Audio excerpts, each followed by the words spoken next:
I'm Suprakash. Welcome to Soul of Medical. So இன்றைக்கி என்ன பார்க்க போகிறோம் அப்படின்னா, எப்படி ஒரு ஃபிசிக்கல் குவான்டிட்டி இருக்குன்னா அது எப்படி யூனிட்ஸை வந்து மனப்பாடம் பண்ணாமல் டிரைவ் பண்ணுறது அப்படிங்கிறத பற்றி பார்க்க போகிறோம்.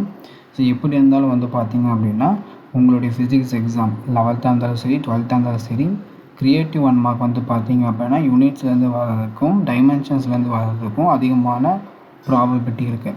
ஸோ அதனால் இதை வந்து பார்த்திங்கன்னா நீங்கள் படித்து வச்சு இந்த மாதிரி எப்படி யூனிட் டிரைவ் பண்ணுங்கிறத தெரிஞ்சு வைக்கிறது ரொம்பவே முக்கியமானது. ஸோ இதுக்குள்ளே போகிறதுக்கு முன்னாடி நம்ம ஒரு சில விஷயங்கள் வந்து பார்த்தா நம்ம ஃபஸ்ட்லேருந்தே நம்ம தெரிஞ்சுட்டு போயிடலாம். ஃபஸ்ட்டு இப்போ நம்ம எஸ்ஐ யூனிட் தான் வந்து பேசுவோம், ஓகேவா? அதனால் நான் எஸ்ஐ யூனிட்டை மட்டும் தான் சொல்கிறேன். லென்த்துடைய எஸ்ஐ யூனிட் வந்து எல்லாத்துக்கும் தெரியும். லென்த்துடைய எஸ்ஐ யூனிட் வந்து பார்த்திங்க அப்படின்னா மீட்டர். நெக்ஸ்ட்டு வந்து மாஸோடைய எஸ்ஐ யூனிட். மாஸோடைய எஸ்ஐ யூனிட் வந்து பார்த்திங்க அப்படின்னா கேஜி, கிலோகிராம். மாஸோடைய எஸ்ஐ யூனிட் வந்து பார்த்தீங்கன்னா கிலோகிராம். நெக்ஸ்ட்டு டைமோட எஸ்ஐ யூனிட். டைமோட எஸ்ஐ யூனிட் வந்து பார்த்திங்கன்னா செகண்ட்ஸு. அண்ட் டெம்பரேச்சரோட எஸ்ஐ யூனிட் வந்து பார்த்திங்க அப்படின்னா கெல்வின். அண்ட் கரண்ட்டோட எஸ்ஐ யூனிட் வந்து பார்த்திங்க அப்படின்னா ஆம்பியர். அண்ட் சார்ஜோட எஸ்ஐ யூனிட் வந்து பார்த்திங்க அப்படின்னா கூலும். ஃபோர்ஸோட எஸ்ஐ யூனிட் வந்து பார்த்திங்க அப்படின்னா நியூட்டன். எனர்ஜியோட எஸ்ஐ யூனிட் வந்து பார்த்திங்கன்னா ஜூல். ஸோ இந்த குவான்டிட்டிஸோடைய யூனிட்ஸ் வந்து பார்த்தா நம்மளுக்கு தெரிஞ்சிருக்கணும். இப்போது எலக்ட்ரிக் ஃபீல்டுக்கு உங்களுக்கு வந்து எஸ்ஐ யூனிட் கேட்குறாங்கன்னா இது நீங்கள் எப்படி கண்டுபிடிக்கலாம்? ரொம்பவே சிம்பிள். எலக்ட்ரிக் ஃபீல்ட் ஃபார்மில் என்னன்னு தெரிஞ்ச போதும். எந்த ஃபிசிக்கல் குவான்டிட்டிக்கு உங்களுக்கு யூனிட் வேணுமோ அந்த ஃபிசிக்கல் குவான்டிட்டியோடைய ஃபார்மில் வந்து உங்களுக்கு தெரிஞ்சுக்கணும். எலக்ட்ரிக் ஃபீல்ட் ஃபார்மில் என்ன? E is equal to F/Q. இப்போது நீங்கள் என்ன பண்ணணுன்னா ஃபோர்ஸோடைய யூனிட் என்ன? நியூட்டன். பை சார்ஜோட யூனிட் என்ன? சார்ஜோட யூனிட் வந்து கூலும். அப்போ எலக்ட்ரிக் ஃபீல்டு யூனிட் வந்து பார்த்தீங்கன்னா நியூட்டன் பர் கூலும். ஸோ இதுக்கு வந்து இன்னொரு யூனிட் இருக்குது. என்ன யூனிட் அப்படின்னா எலக்ட்ரிக் ஃபீல்டு எப்படி எழுதணும்னா V is equal to E/D. இப்போ எலக்ட்ரிக் ஃபீல்டு வந்து பார்த்தீங்கன்னா V/Dன்னு எழுதலாம். இங்கே V அப்படிங்கிறது பொட்டன்ஷியல், இது வந்து D அப்படிங்கிறது வந்து பார்த்தீங்கன்னா டிஸ்டன்ஸ். அப்போது பொட்டன்ஷியல் வந்து பார்த்திங்கன்னா நம்ம வோல்ட்டேஜ் சொல்லுவோம் V, டிஸ்டன்ஸ் வந்து பார்த்திங்கன்னா மீட்டர். அப்போ வோல்ட் பெர் மீட்டர் அப்படின்னு கூட எழுதலாம். நெக்ஸ்ட் ரெசிஸ்டன்ஸோட எஸ்ஐ யூனிட் வந்து பார்த்திங்கன்னா ஓம். பொட்டென்ஷியலோடைய எஸ்ஐ யூனிட் வந்து பார்த்திங்கன்னா வோல்ட்டு. நெக்ஸ்ட்டு பவரோட எஸ்ஐ யூனிட் வந்து பார்த்திங்க அப்படின்னா உங்களுக்கு வாட் வரும். வாட் சொல்லலாம், இல்லைனா ஜூல் செகண்ட் சொல்லலாம். இது எப்படி வந்துச்சுன்னா பவருடைய ஃபார்முலா வந்து பார்த்திங்க அப்படின்னா ET வராது. பவருடைய ஃபார்முலா வந்து பார்த்திங்கன்னா எனர்ஜி இன்டூ டைம். எனர்ஜியோட யூனிட் வந்து பார்த்தீங்கன்னா ஜூலு, டைமோட யூனிட் வந்து பார்த்தீங்கன்னா செகண்ட்ஸு. அப்போ பவரோட யூனிட் வந்து பார்த்தீங்கன்னா ஜூல் செகண்ட்ஸ், இல்லைனா வாட் சொல்லலாம். நெக்ஸ்ட்டு ஸ்பீடுனா என்ன?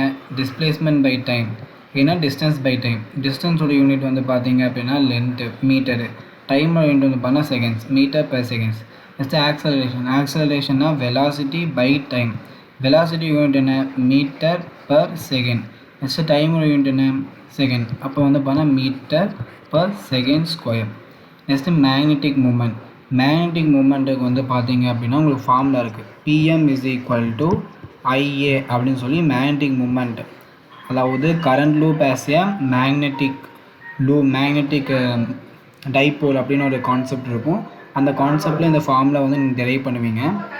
இந்த ஃபார்முலா வச்சு பார்க்கும்போது மேக்னெட்டிக் மூமெண்ட் வந்து என்ன யூனிட் வரும் அப்படின்னா கரண்ட்டோட யூனிட் வந்து ஆம்பியர். நெக்ஸ்ட் வந்து பார்த்திங்கன்னா ஏரியாவோட யூனிட் வந்து பார்த்தீங்கன்னா மீட்டர் ஸ்கொயர். அப்போ ஆம்பியர் மீட்டர் ஸ்கொயர். நெக்ஸ்ட்டு வந்து எலக்ட்ரிக் மூமெண்ட் கிடையாது, இது வந்து dipole moment. So dipole moment வந்து பார்த்திங்க அப்படின்னா உங்களுக்கு அதோட யூனிட் வேணும் அப்படின்னா டைபோல் மூமெண்ட் ஃபார்முலா என்ன? Q into 2A. So Q into 2A. அப்போ சார்ஜோட யூனிட் வந்து பார்த்திங்க அப்படின்னா கூலும். நெக்ஸ்ட் வந்து பார்த்திங்கன்னா 2A தான் பேசிக்கலி இந்த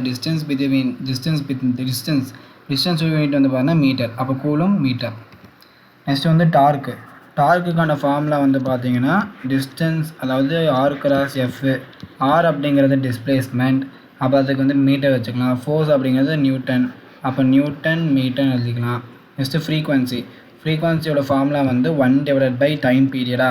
அப்போ ஃப்ரீக்வன்சி வந்து 1/டைம் பீரியட்னால அதுக்கு வந்து 2 யூனிட் இருக்குது. நீங்கள் என்ன எழுதலாம்னா செகண்ட் இன்வர்ஸ்னு எழுதலாம், பட் இல்லைனாலும் ஹெர்ட்ஸ் அப்படிங்கிறத எழுதலாம். ஸோ ரெண்டுமே வந்து ஒரே சிக்னிஃபிகன்ஸ் தான். 1 ஹெர்ட்ஸ் அப்படிங்கிறது வந்து பார்த்தீங்கன்னா 1 செகண்ட் இன்வர்ஸ். நெக்ஸ்ட்டு கெப்பாசிட்டன்ஸோட யூனிட் வந்து பார்த்தீங்கன்னா ஃபேரட். அதை வந்து கேபிட்டல் F போடுவாங்க, ஃபேரட். இது வந்து பார்த்தீங்கன்னா நீங்கள் ஞாபகம்.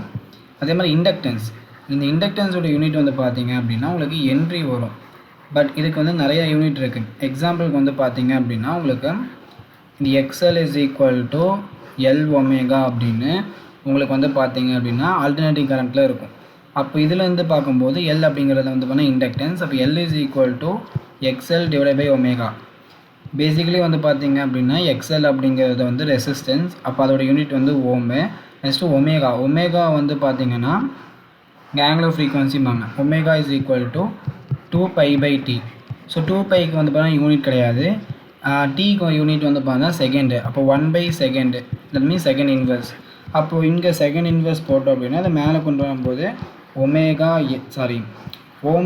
செகண்ட் அப்படின்னு வரும். ஸோ ஹென்ரிக்கு வந்து பார்த்தீங்கன்னா நிறைய யூனிட்ஸ் இருக்குது.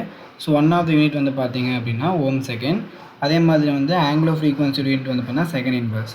ஸோ இந்த மாதிரி நிறையா விஷயங்களுக்கு வந்து பார்த்தீங்கன்னா நாம் யூனிட்ஸ் வந்து இந்த மாதிரி டிரைவ் பண்ண முடியும்.